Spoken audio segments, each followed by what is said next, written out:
Good afternoon, participants.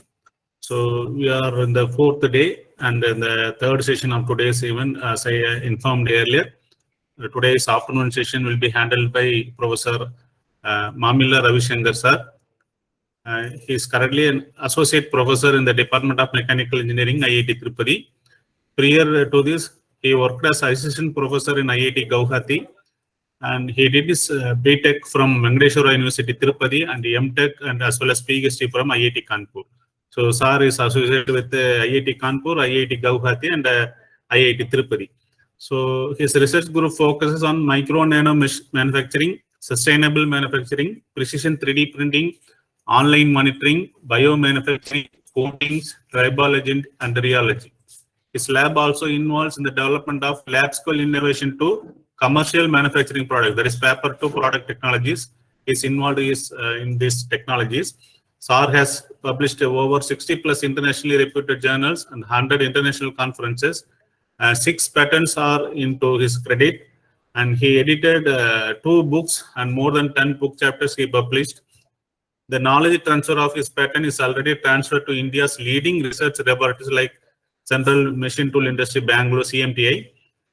Presently, his lab possesses with various funding from Baba Atomic Research Center, Department of Science and Technology, DRDO, MIT, BIRAC, and IIT Guwahati and IIT Tirupati. So, to the tune of 4 crore rupees as principal investigator and 75 crores rupees worth of project as a co-investigator. SAR has guided 5 PhD scholars and 25 MTech scholars and 30 BTech candidates.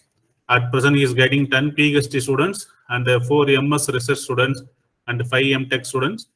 Currently, SAR is the reviewer of over 10 technical journals from popular publishers like Elsevier, Springer, like that.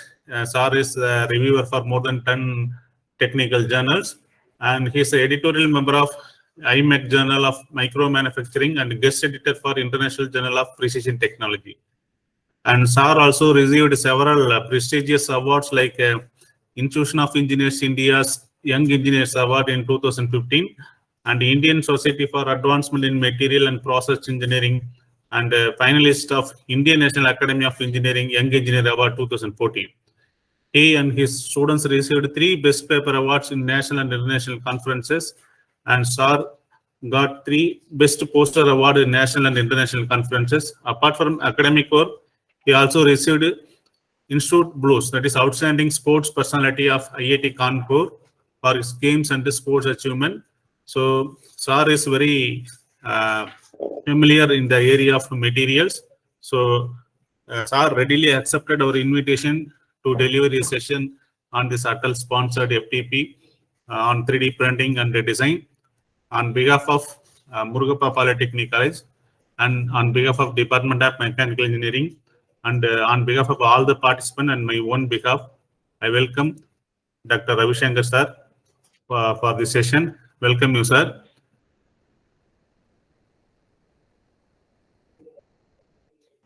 Yeah, thank you, Professor. Yes, sir. Now you can continue. Thank you, sir. Just give me a minute time, I will share. Okay, sir. Okay.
Some time.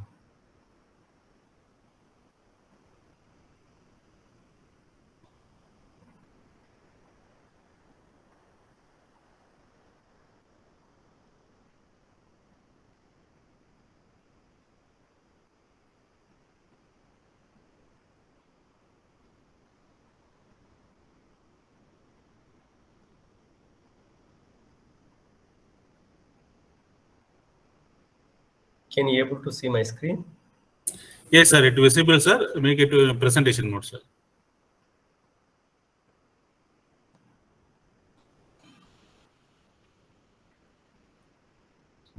Yes, sir. It is in presentation mode, sir. Thank you, sir. Yeah.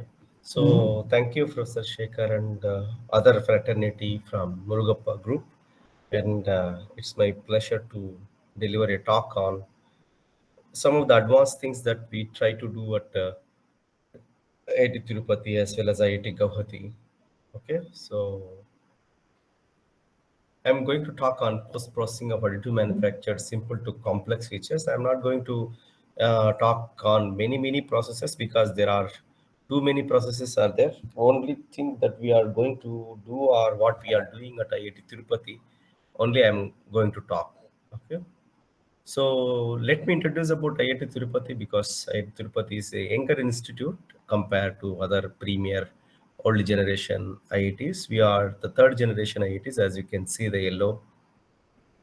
So we are IIT Tirupati, which is approximately like 120 kilometers away from IIT Madras, or you can say within 150 kilometers from IIT Madras. So we are along with IIT Palakkad, Goa, Dharwad, Bhilai, and Jammu. So we are the third generation IITs, and we are doing fairly good in terms of projects and other things. Currently, our faculty strength is about 100, and we have 80 projects. So that shows that how best R&D that the institute is doing compared to the second generation IITs and other things. So coming to our milestones, 2014, the government has announced that a third generation IITs will come up, and one of them is IIT Tirupati. And IIT Tirupati started functioning from 2014, but incubating the students started from 2015.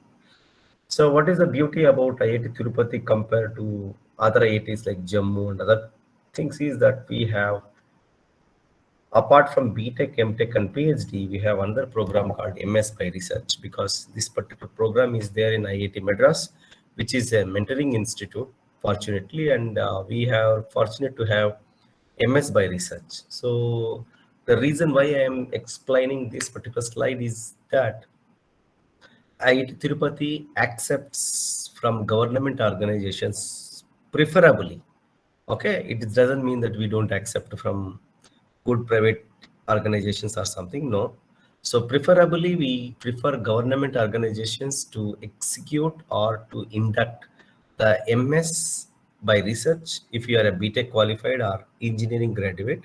So or external and PhD external. The bottom line of the story that I would like to tell you is that IIT Tirupati accepts MS external and PhD external. Only thing is that you have to spend your course time here. Whenever you are doing your coursework, you have to stay at IIT Tirupati, and then you can execute your project work at your home organizations. For example, CVRD in Chennai, DRDO, DRDL, GTRE in Bangalore, and ISRO. These some of the organizations. Apart from this, universities also. For example, government universities. Mostly, you have many universities in Tamil Nadu, Kerala, Karnataka, Andhra Pradesh, and other places. So, if you are from a government university, also, we do accept. Okay. Only thing is that we expect from you is that you should have a passion to do. You should have that. Most of the things, no, that you should have hardworking nature, and you may not be an intelligent if you don't expect also. So what you can do is that you can enroll for us by coming here and participating, or you just have to undergo the screening test. Okay, so that is written and interview test you have to follow. Okay, so we are open for MS and PhD external. So apart from it, internal, you can anyway you can come. There is nothing like. So what are the departments that we have? Is department of mechanical engineering, civil engineering, electrical, and computer science. These are the four initially we started, and later we have inducted another one department called chemical engineering. Apart from it, as you can see, we have four sciences and humanities courses, that is chemistry, physics, maths, humanities, and social sciences. These are the things. Apart from this, what we are going to start are the Department of Material Science and Engineering and Department of Design, or you can say School of Design. These are the two things that we are going to start soon. Because of this pandemic, it is might have uh, postponed. Regarding the third point, Center for Precision Agriculture and Food Processing, we already practically we have started already. So as you know that Tirupati comes under the region of Rayalaseema, which is a scarcity of water and other things are there. That's why we try to give some of the precision agriculture technologies, for example, drone-based mapping technologies, and so we talk about sensing, for example, what are the ingredients are there in the soil. Just you need to take the sensors that we have developed and which we are developing. So just prick into the soil, it will tell you that what are the minerals that it has, what are the ingredients that it has. So once you know what are the ingredients that it has, you can always have a plenty of options which crop it suits much better. Or for example, if you want to go for certain crop which the nutrients are not sufficient, you can fill it those. Okay. So other advantage of this one is you should not overfill with the nutrients. For example, already NPK levels are very good in the soil. You need not to throw again urea, phosphate, and other things that may pollute the food products that are coming out of that land. Okay, that is about precision agriculture. So regarding the food processing, we have some of the sections that we are working. Currently, we have some few crores of projects on citrus fruit based developments, how we can make the products out of it. And we are working on to other technologies, how we can generate the food product. For example, we have abundant amount of tomato here in the region of Tirupati and surrounded by in the most of the vegetables. You can say, we have abundantly available. Tomato is one thing that we are concentrating. And regarding the fruits is concerned, we have papaya, we have mango, watermelon, muskmelon. These are all, especially mango is abundantly available, even including papaya also.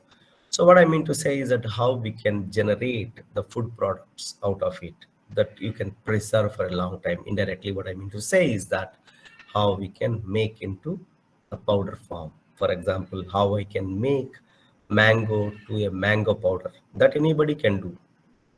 But the most challenging part here is that how do you retain the nutrients value without adding anything from the sides. So these are some of the latest technologies that we work is how do you retain. For example, tomato contains a lot of water. Whenever you try to make it powder, so what will happen? There is a chance that 20 to 25% of nutrients will go out. Okay, there are two options. One is that how do you replace it or how do you retain it? So that is what the technology is all about.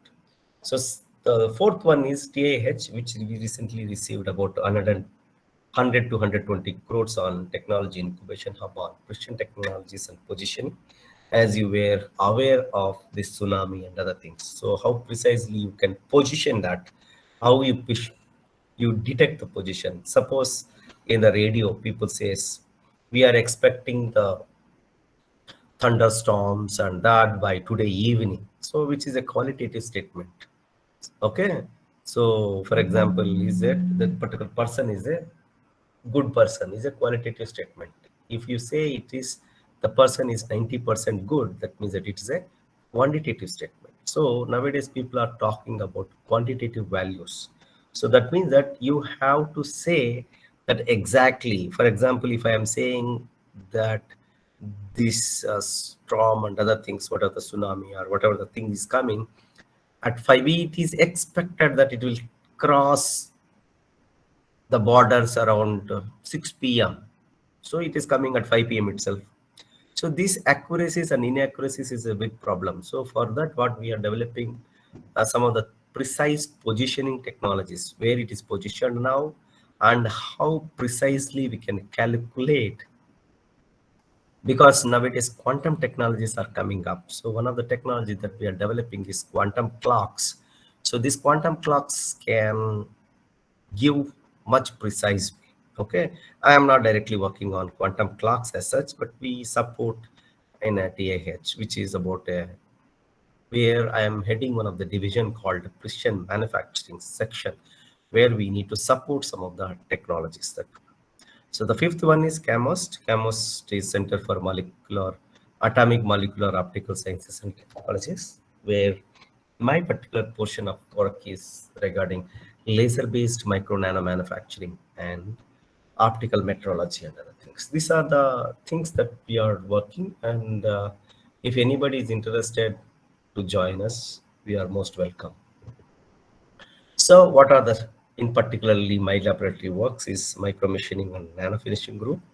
So where we try to do cardiovascular stents applications of micro machining, nano finishing of those things. Sustainability in manufacturing, where sustainability stands for we work on to the cutting tools development and sustainable cutting fluids development and other things, and how to protect the operator from the. See, the most important thing here is I don't know, many of you maybe because you are from Murugappa Institute, so you have a very big workshops and other things. As I understand, you develop a lot of vehicles. So our primary duty as an engineer is to protect our staff. Okay, how do you protect is what the sustainable technology is all about. Because for example, if I am doing a machining operation, I am using a cutting fluid which is toxic in nature, or for example, it emits some of the dangerous chemicals, then it will hamper the operator. See, it doesn't matter if you are harming an operator. So if something happens to the operator, so complete family will be in a big problems. So it is your primary responsibility along with getting the profits. So you have to protect the operator by using some sustainable solutions. In case if you don't have sustainable solutions like green cutting fluids and other things, so it is the responsibility of the company. I'm not talking about any particular company or something, just you have to protect them by giving appropriate apron, goggles, mask, and other things. So that also you can protect the operator. So the third one is bionanomaterials and biomanufacturing group, where we develop our biomaterials for orthopedic applications, cardiovascular applications, and other things. And the fourth one where I am talking about is additive manufacturing, which is also I am going to talk today, and the smart manufacturing also. We work on to the industry 4.0, some of the digital twins and other things, technologies to make better production rate and other things. So I am going to talk on the fourth one, which is in combination with the first one also, because additive manufacturing, the perspective that we are looking is, see, mere purchasing a additive manufacturing thing, or for example machine, and printing, that anybody can do. A diploma holder can, if you can give a 3D printer and CAD model, he will also print and he will also get. So but only problem is that additive manufacturing alone is not a complete solution to make the products. Okay, so in that perspective, I would like to take you to what we do at IIT Tirupati. Okay, so I am going to talk. I'm not going to talk about any other group. Just I am talking about my own group. What we do at IIT Tirupati and IIT Guwahati in terms of additive manufacturing. Okay, so we at IIT Tirupati, we have WAM, wire arc additive manufacturing for large components manufacturing, TWAM, tandem wire arc additive manufacturing, or you can say twin wire arc additive manufacturing and other things. We are going to get powder bed system, we are going to get DED, or which you can say DMD, direct metal deposition and other things. So powder bed system is nothing but laser powder bed fusion technology also we are going to procure. apart from it, anyhow, we have other 3D printing technologies like polymers from Stratasys we have, and ceramic 3D printing also we have. Our group particularly work on ceramic 3D printing because many people are working on metal additive manufacturing. So we choose to work on metal additive manufacturing, but into the post processing. But we also work on to the ceramic additive manufacturing. So the motivation. So when you have to think about additive manufacturing, this particular slide is borrowed from US that you can clearly see. So what, as a manufacturing engineer, one has to think whether the component that I am building by additive manufacturing is a viable solution or not. If you think, if I am giving you a additive manufacturing system, if you start building a cube, cuboid, cylinder, and other things, that means that you are misutilizing the concept of additive manufacturing. What you have to do is you have to evaluate whether my inputs are equally giving the outputs or not. For example, I am spending 1 lakh on particular component in terms of laser power, in terms of electricity, in terms of maintenance, in terms of powder and other things. I should able to get at least 1.5 lakhs or something. So that means that what you can see here is that the bottom line of the story that you have to understand is that you have to wisely use additive manufacturing or 3D printing technologies because 3D printing technologies are not matured that much enough. So one of the examples that you can see here is that satellite component. In the satellite and for ISRO people and other things, what I mean to say is that this weight is 1.6 kg because individual components are fabricated and these are all joined by rivets and other things. So same thing you can do topological optimization and you can bake a single particular thing which is about 940 grams. That means that 660 grams of weight is reduced. So in case of satellite applications, each and every gram does matter. That means that if you are reducing about 660 grams, even though the product cost is double the original cost, still these companies won't be disappointed. Okay, in these circumstances, you may go with the similar price or something. The second application where you need to do is you need to generate the revenue. At the same time, you need to produce the component at less time. Okay. What I mean to say less time is, for example, if you see here, hydraulic manifold, which is commonly used in underground drilling rigs. So this looks very simple. It's a cuboid where multiple holes are there on a solid model. Whenever you just go to a wireframe model where you can see all the holes are done from all the sides, but these are all joined at different angles, different radiuses and other things. This is a complicated thing. Joining inside perpendicularly, which solid cutting tool can do, you cannot do. So almost all I asked one of the vendors that produces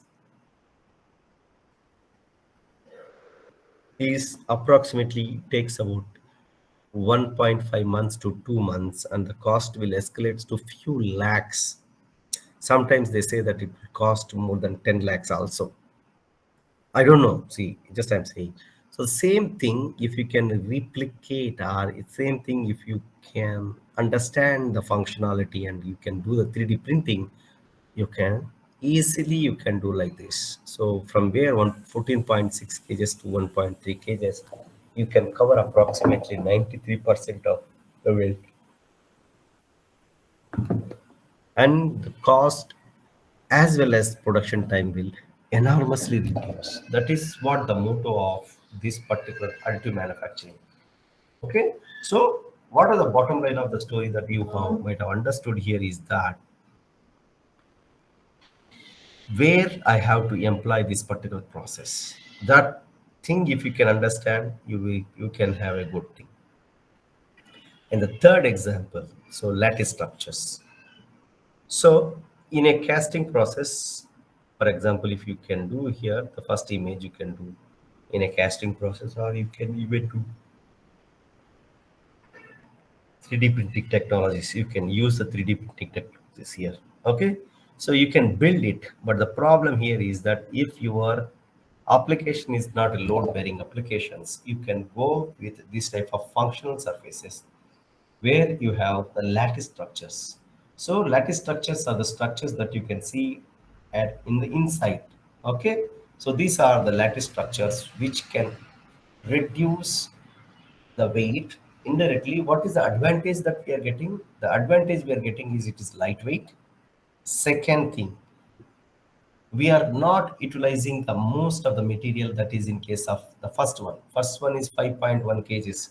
Second one is 1.9 kgs. Approximately you have a more than 70% of the material you are saving. Why you need to save the material? You need to save the material because you need to lead a life, successful and systematic life, such that your children and your grandchildren also takes the fruits out of it. Suppose if you are using the first technology and you are utilizing lot of material, your son may get some materials, but whenever it comes to your grandson, the materials start depleting away. So your grandson, great grandsons, okay, previously they used to have these materials. Okay, so what I mean to say is that you should understand the material wastage. Manufacturing is one of the biggest thing that it can accord approximately 60% of complete waste. Manufacturing is, that's why people are moving towards additive manufacturing where your wastages are slightly less compared to the subtractive manufacturing. Okay, these are the things that we have, direct metal deposition that we have and other things. Now, the post-processing. Why the post-processing is required in terms of additive manufacturing? Just I will give you the glimpse. Okay, so surface morphology, and it's in some cases you can see here, these are some of the lattice structures, some of the surface morphology. Now, being a mechanical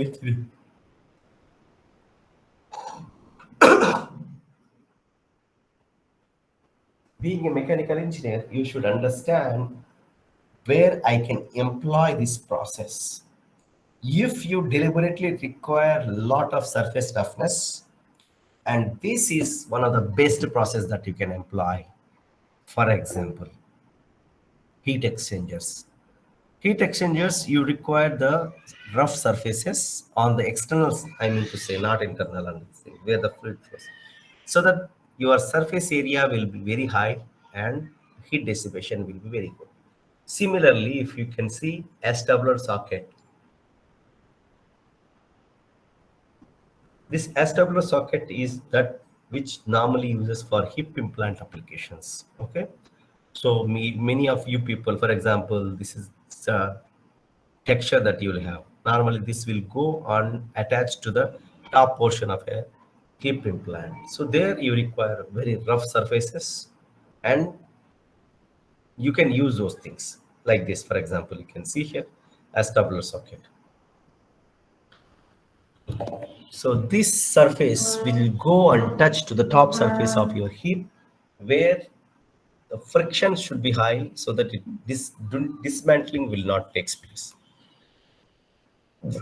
Now you can see the additive manufacturing again, lattice structures, and you can see how the texturing you require it. So this texturing is required because you need to have the osteointegration. So initially it starts with osteoconduction, then it moves to the osteointegration, because this normally you can have with respect to artificial bone material, or sometimes you can go with the inert materials like titanium alloys and other things. So now what you can see is that some people are already using these implants with lattice structures that you have seen in the previous slides, lattice structures. And this lattice structure you can see here, this is one of the biggest company that can generate the implants along with the Stryker, that is Altair company. And you can see here motivation. So motivation of this particular lattice structures is you can use in most of the biomedical applications. This is the spine implant that you can see here. This is a spline implant. If I am going to generate a pure solid model out of it, what will happen? Its weight will be very high and it will be very difficult for the people. Always they will feel that there's something heavyweight sitting on their spine and other things. That's why people nowadays are moving towards some of the sophisticated lattice structures which are required for biomedical applications and other things. And you can also check the strength and other things with different lattice structures. Okay, so now this is what you have seen, surface morphology and other things in the textures and additive manufactured components. So do you think surface roughness is a hindrance in additive manufacturing? Obviously, as I said, it is obviously a hindrance because you need to do lots of post-processing technologies where the surface roughness is requirements are very minimal. You can see here from the picture itself, it is clearly known that how you need to transform into a good product.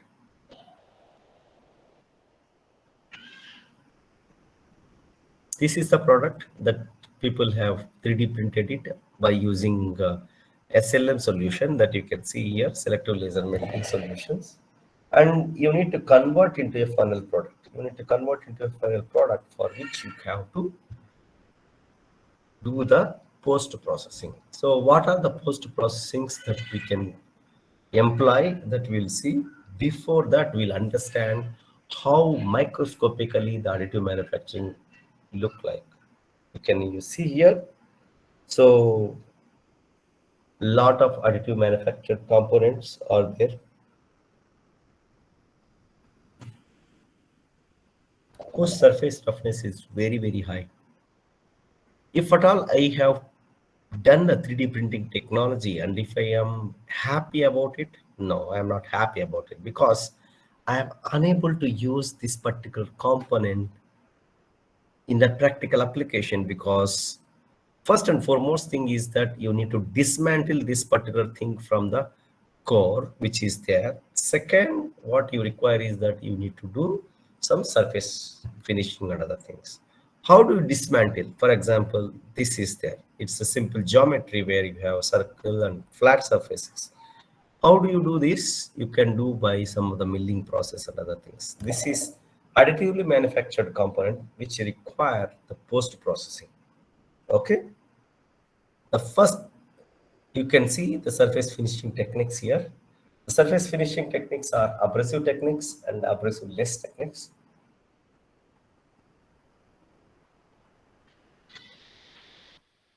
In abrasive techniques, we have multiple technologies like mass finishing technology, like vibratory bowl finishing, drag finishing, abrasive flow finishing, and other things.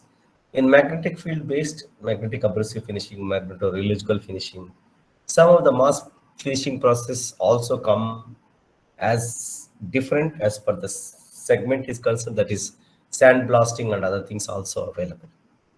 So regarding abrasive less technologies, we have thermal energy based like laser polishing or laser based finishing technologies. Another one is chemical based finishing technologies and other things. Okay, there are many technologies are there. So what these technologies and what are these technologies currently India is employing? India is employing because our getting the job salary is very less. So hand polishing is one of the primary criteria many people follow. Second one is sand blasting, where you can take a stream of air along with the abrasive particles and you can bombard onto them. Or if you are bombarding the sand, it is called sand blasting because sand will have very less hardness and other things. Electrochemical polishing, I'm not going to discuss electrochemical polishing because it itself is a big subject, and ultrasonic polishing where you will have normal reciprocating type of cutting tools and other things, and chemical polishing. You can use chemical polishing where assistance from the chemical is given.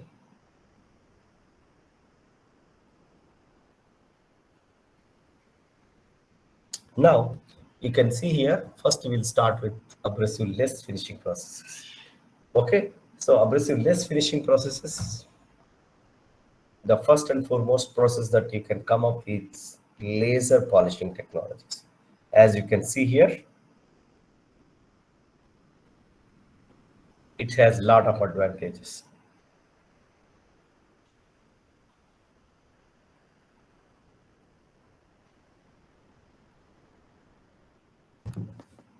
The most important here is that there is no tool wear because it is a non-contact type surface, okay, finishing technology, and the lasers are monochromatic things, so accuracy is at most good, and the laser will move at very fast. These lasers are depend on how fastly you are moving the nozzle and other things, so you don't require heavy loads and other things, and these are all flexible. For example, some of the systems are, you can handheld systems. You can take these systems and you can go to your industrial site also. For example, I have laser polishing system. I can take this laser polishing system to nearby industry and I can do the laser polishing there. So it's all flexible and you can make portable type of things. So, and you don't require any chemicals here because this is thermal based non-contact type polishing process. So how the polishing will take place? The polishing takes place in terms of a remelting. So surface remelting is one of the primary factors here. Only thing is that you should know how much power you have to use, how much defocusing you have to do. So there are two varieties of defocusing. One is positive defocusing, another one is negative defocusing. So positive, see, for example, if I am bombarding the laser at a focal point, so everything is, the energy is concentrated as a very high temperature at that particular point. If I can defocus, so either I can change the workpiece up or down, or I can change laser source up or down. So what I will say, I can use the defocusing. Instead of going at a particular point, what it will do is it can do certain area. So now the thermal energy which is there at 1.1 is divided into a cross-sectional area, so that what will happen, the distribution will be uniform and polishing will take place, because here the temperature or heat generation at the point is divided into various segments because you have an area here. So when you call positive defocusing, when you call negative defocusing is, for example, if you are keeping the workpiece above the focal point, that is negative defocusing, and if you keep below your focal point, that is called positive defocusing. All you have to remember here is that you need to go for remelting technologies. Now you can see here, so how the surface finishing is taking place by the laser polishing technology. Okay, so what are the input parameters that you can consider is laser power is the most, scanning speed, beam diameter, offset of the beam, and other things. Most important thing that we have observed also is offset of the beam, because you have to calculate the Gaussian distribution from the point of single pulse laser or few pulse lasers and other things. Once you understand this, you can go ahead and recalculate for the offset between first line and second line and other things. So now what we have done is we have taken the laser polishing technologies and we try to polish the not only metals, we can also polish the ceramics. In this particular case, one of my student has done work. He is from abroad. So he was, as I said, no, our laboratory contains many abroad students also. So what they try to do is that we have used some of the advanced technology, but it is a laser polishing technology, and we have taken some hybridization here. So you can see here how the smooth is there and how rough is there. So one thing is that laser polishing has a tremendous application. That only thing is that you have to procure it. These are very expensive lasers. The starting price will be like few crores, or at least few more than a crore or something. Now we will see some of the examples how the polishing has taken or before polishing and after polishing. Now we can see here before polishing and after polishing and other things. So now we are moving into some area that is called abrasive based polishing of 3D printed components. Okay, just 1 minute. I will take glass of water and come. Thank you.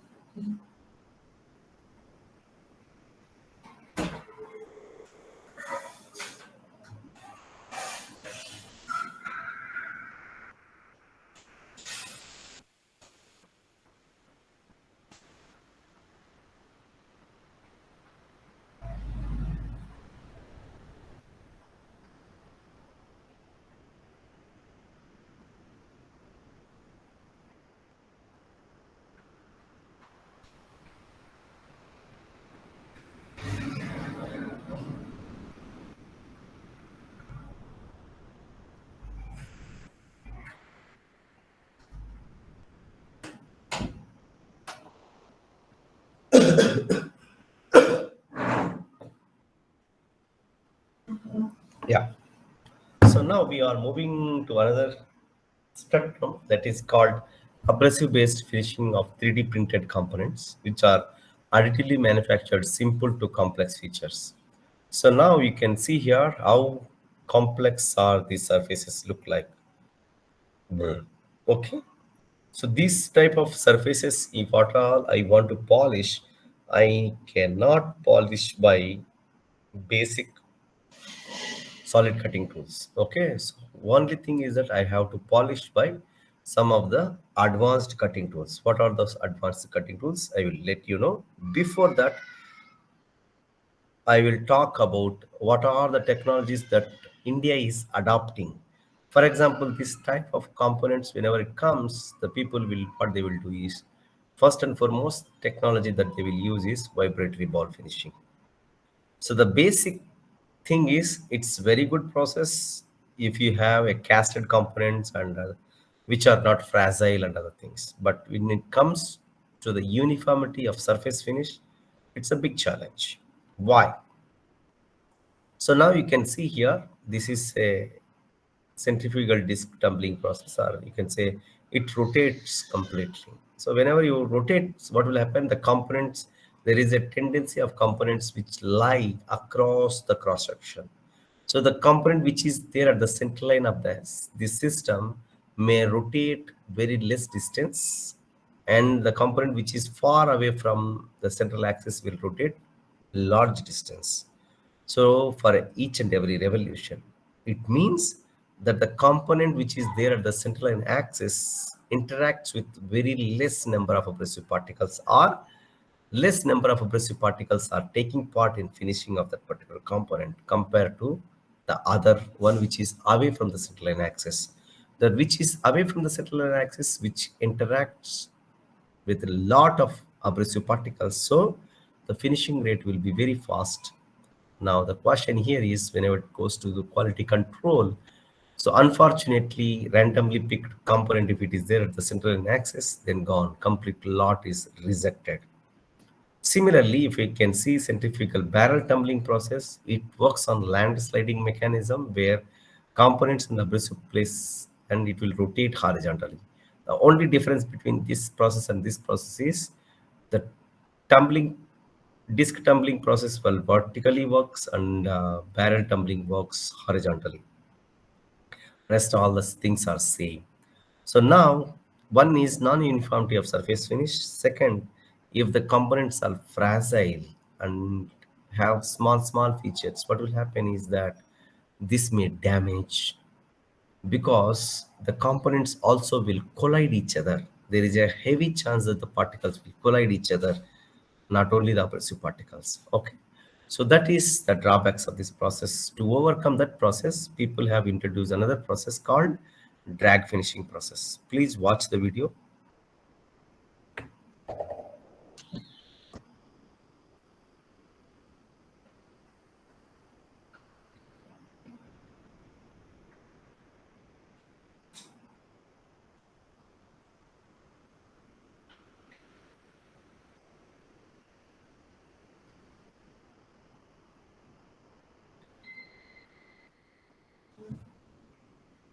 Yeah, to overcome that vibratory ball finishing, here fixed locations are given and these are rotated. So indirectly what I mean to say is that there along at the axis and away from the axis problem is resolved here. So what is the best thing, that is all the components which are 3D printed or any other things will undergo similar interaction with respect to the abrasive particles.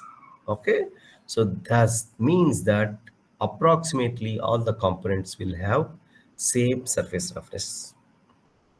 So this is about drag finishing process. The other processes that people follow for implants as well as 3D implants is belt grinding process.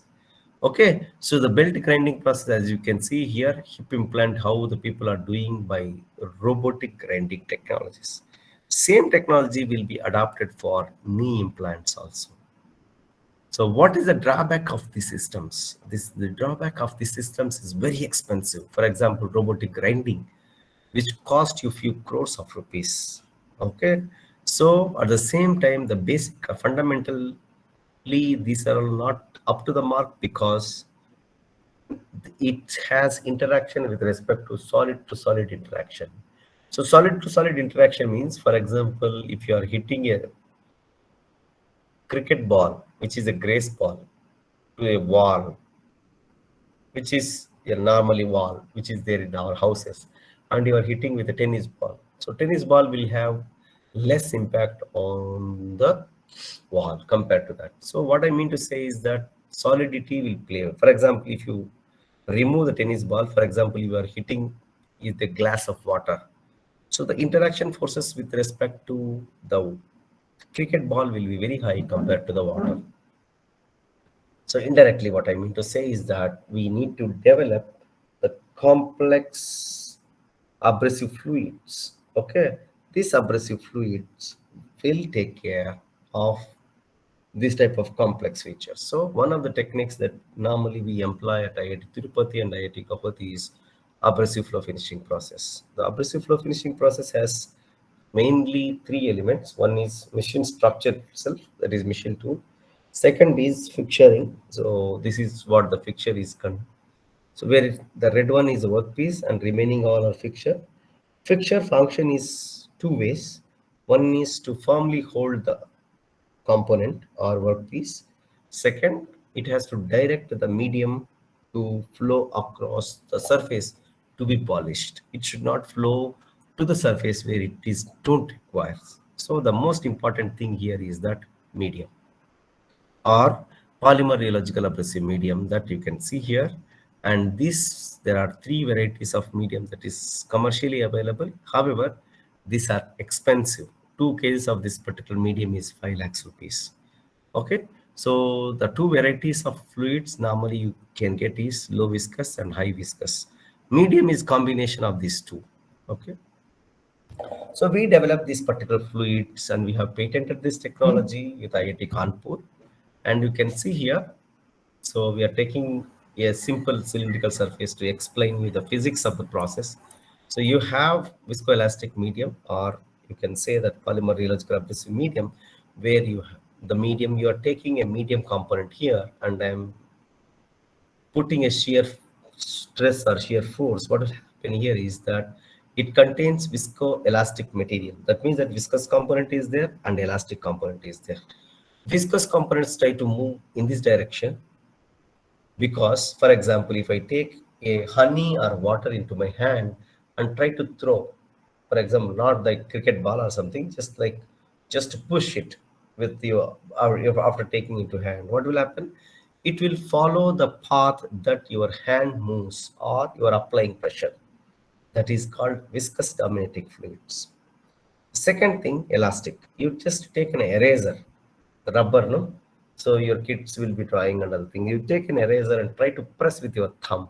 What will happen? It will try to bulge in the lateral direction.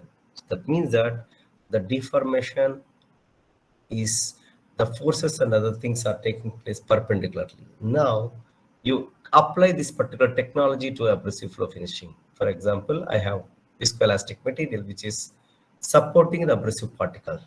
Now I am applying a shear stress across the surface. So because of the shear stress, axial force and axial velocity will come. And because of elastic nature, it will try to indent inside.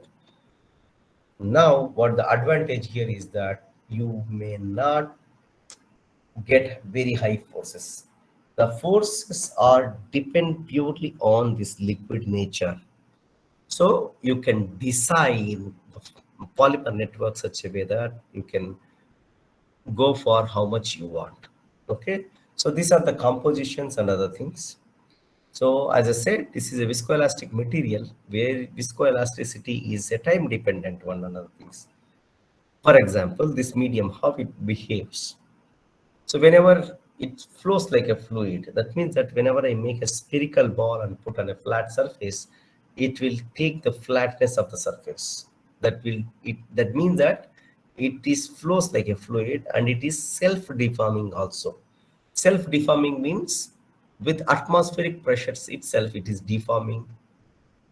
That means that if you can, if the material is deforming with respect to atmospheric pressure, it can easily deform by the external hydraulic systems or something.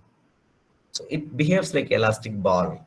For example, you make a spherical shape and you just hit the ground, it will jump like a elastic ball. So the third one is it breaks like a plastic piece. Means you have two options here. One, you are taking a material into your hand and pulling very fast.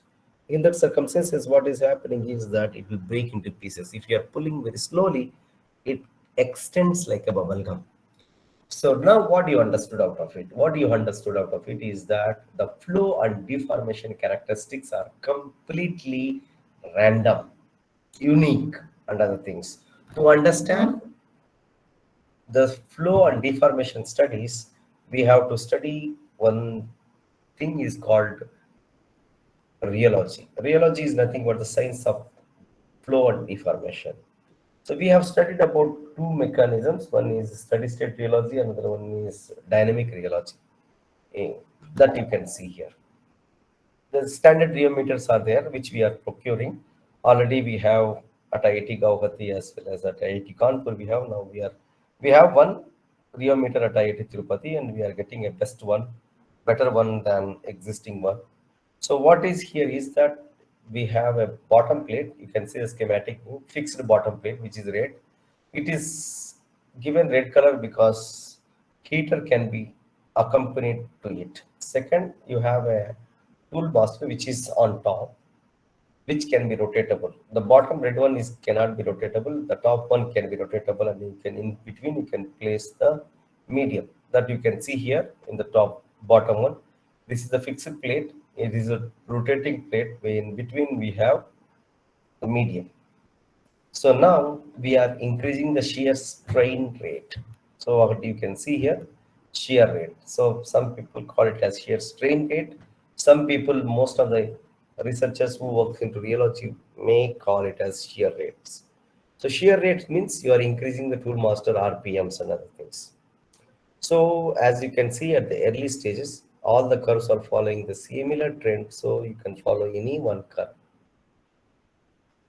So at the initial stage, all the polymer molecular chains are at the original state. As you start slowly moving in that circumstances, the polymer chains are climbs one over each other, because of which what you can see is the increment in the shear stress. So if some person applies more energy than required, what will happen? These polymer molecular chains will break and align in the direction of flow.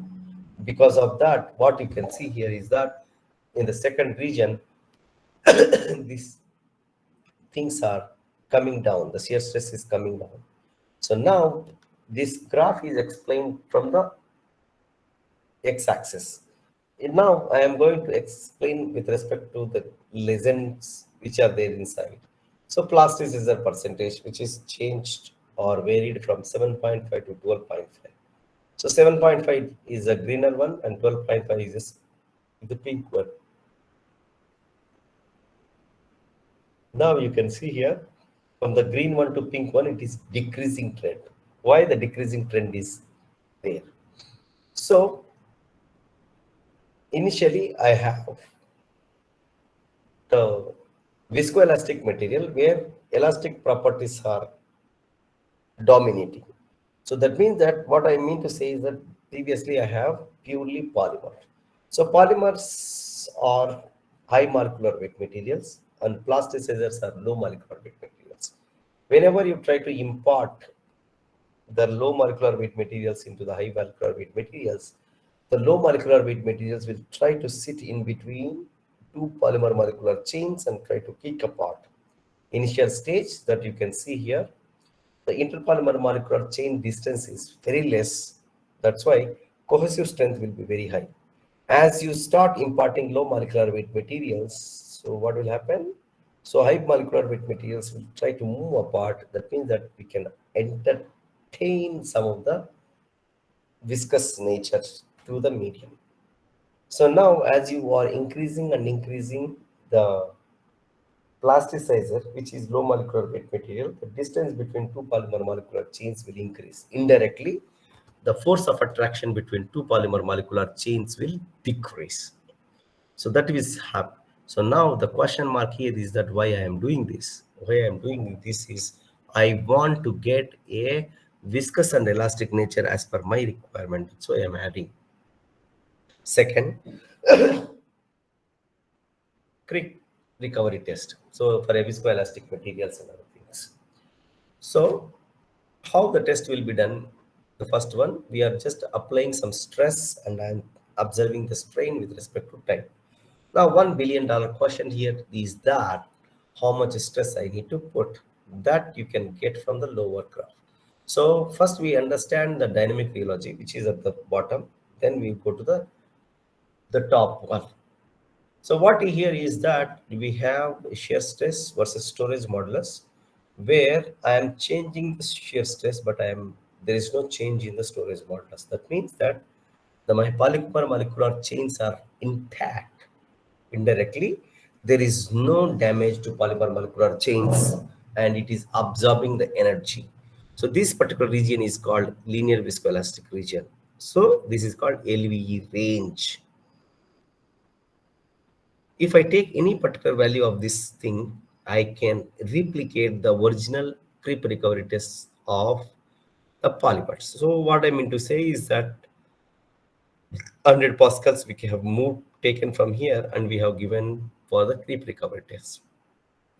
A to B is viscous elastic nature. B to C is after great time we relaxing, so elastic thing can be recovered. So once we know viscous plus elastic, and there is also know that elastic recovery, that means that we can calculate the viscous nature in it. So once you calculate viscous nature and elastic nature, you can see here at 35% of viscous component, that means that 65% of elastic component. Since the elastic component is dominating here, it is not only machining or it is not only finishing, but also it is generating its own scratch marks. But at the same time, as you progress, what will happen is that you have an optimum composition of these materials and you can get a good surface finish. Now you can see here, once you understand the science, rest all things are applications. For example, simple example, we used to have one professor called Professor Rajendran. So Professor Rajendran sir used to tell us, if you have wheat flour, you can make chapati, dosa, parota, anything. So he was our teacher once upon a when we are studying our. So only thing is that you should have the technology, ingredients and other things. Then you can apply for 3D printed components and other things. As you can see here, tooling plays a really major role. For example, a small uh, impeller, you need to do polishing. In that circumstances, you need to take care of this fixturing, how you need to fix the fixturing and other things. Okay, so as you can see here, additive manufactured component, how these are all nowadays are finished by polymer rheological abrasive medium and other things. Not only small components, big components also can be polished by these abrasive fluids that are used. For example, if you can see engine components, aerospace engine components, aerospace vanes, ICE engine blocks, these are all are predominantly used by aerospace and biomedical people. That's why additive manufacturing is very famous in some of the sectors and other things, as I can say here. So I was telling about abrasive flow finishing and other things. So what is the basic thing here is that we are working on this particular process since 1996-97. Rome is not built in a day. Okay, so results won't come in a fraction of seconds or something. Then if that is the case, why the people do 3 to 5 years in PhD? So you can see here 1996-97 we have developed a table, small model where it is heavyweight. Then 2005 and 6 we modify. Then 7 and 8 some of the industries want production grade, so we have modified into some of the dynamic systems. And then you can see in 1920 we have a commercial machine here. How the commercial machine look like at IIT Tirupati, just you can see that anatomy of this one is it's a completely automated where HMI system is there and other things, as you can see here. So this is the inside and this is the outside. You can see HMI system, human machine interface system is there and other things. Okay, we not only do the research for ourselves, we also give some of the royalty and other things to nearby industries by developing the machinery. This is the one machinery that we have given to CMTI Bangalore, as the introducing person was always telling about that we have also capable of. So it is not only the paper to the patents to the product technology. Our lab is completely designed such a way that there are multiple groups, as Professor was introducing. Currently, I have 10 PhD students. That is, so that CV was slightly old. Currently, I have 21 PhDs who working on my laboratory. So 5 are graduated, remaining all are there. So out of, I mean to say 15 are there. Now recently 3 people joined last week. So almost all 18 students are working in my group currently, PhD, and we have almost all 5 plus 3, 8 MTechs are working and some BTech groups are working. Apart from it, yeah. So these are the technical things that I have completed. I would like to tell you just there are 3 Moocs courses. One is Introduction to Machining and Machining Fluids, Abrasive Machining and Finishing Process. These are all opened in January to April semester, and other third one is polymer assisted abrasive finishing process is open now. It is going on. Those people, it is freely available on YouTube, and you can get it. So we are also looking for some of the good quality journals, which I have. Each and every graph will be there. Plotting graph may not be as sufficient. You need to discuss scientifically and you need to prove in terms of some of the characterizations and other things. So we encourage you to submit to IMechE Journal of Micro Manufacturing and Indian Journal of Precision Technologies and other things. So I'm acknowledgement, as I said, no, without funding agencies, it is very difficult to run the system. So I'm very thankful to IIT Gauhati, who started giving me 5 lakhs in 2012. Then Baba Atomic Research Center about 20 lakhs, DST about nearly 1 crore, and DRDL about 75 lakhs. Then comes a big grant about from the MIT, which is about 60 crores rupees. Then 6 crores rupees, 3 crores is with IIT Kanpur, another 3 crores is with ISC Bangalore. So IIT Tirupati about 22.5, then CRB about 45, and BIRAC about 40.8. So we also said, I also mentioned in the early stages of my presentation that Technology Incubation Hub, DIH, is there on Precision Technologies and Positioning, which is kindly giving us about 100 to 120 crores. So one is funding, another side is we should have the good students. Okay, so I am fortunate to say that many people will go from India to abroad for higher studies, and we can proudly say that many abroad people will try to come to our lab to learn many things. So It is no way that IIT Tirupati or India is lagging in some sense. No. So if that is the case, they will not come back. What I mean to say is that we have people from summer interns, from BTech, MTech, MS by research, PhD, and other postdocs and other things. So there are people who publishes top-notch journals in summer internships itself. So only request from you is that if you have a very good candidate, you can recommend. Okay. Thank you one and all for your kind patience. And if you have any queries, suggestions, comments, I'm ready to take up. Thank you.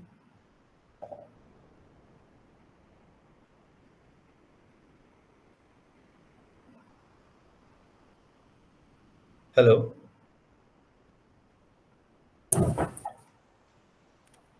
Dear participants, if you have any query, kindly unmute your mic and ask it to the expert. Sir is available to take up the questions.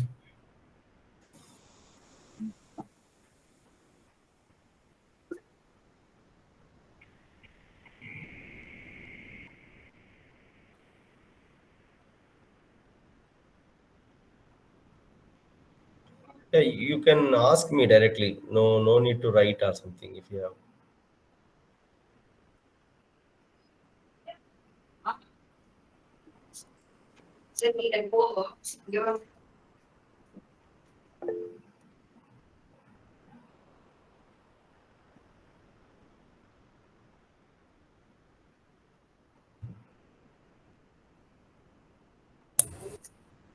It seems the presentation is very detailed and very clarity, sir. I think we Yeah, received a two message people. in the chat box that stating that the presentation is very neat and very good like that. So I think there is no question for. No, some people raise the hand. So Arif Rahmanji and Ramesh Udaya Kumar.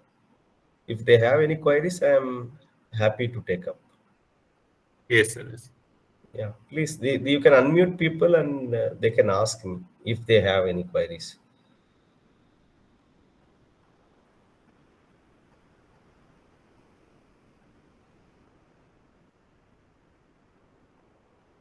Participants, if you have any query, you can raise it to the expert.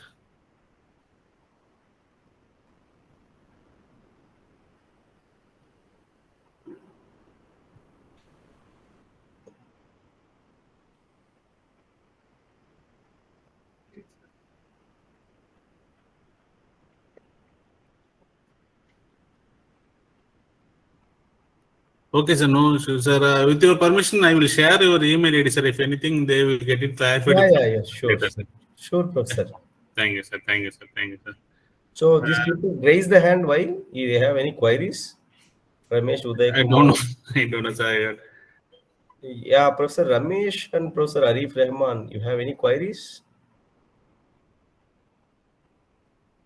Maybe some unintentional touch of that symbol might be like that, sir. Yeah, sure. I don't have any. Sir thank sir Yeah, Arif ji, बताइए. If you have any query, you just ask me.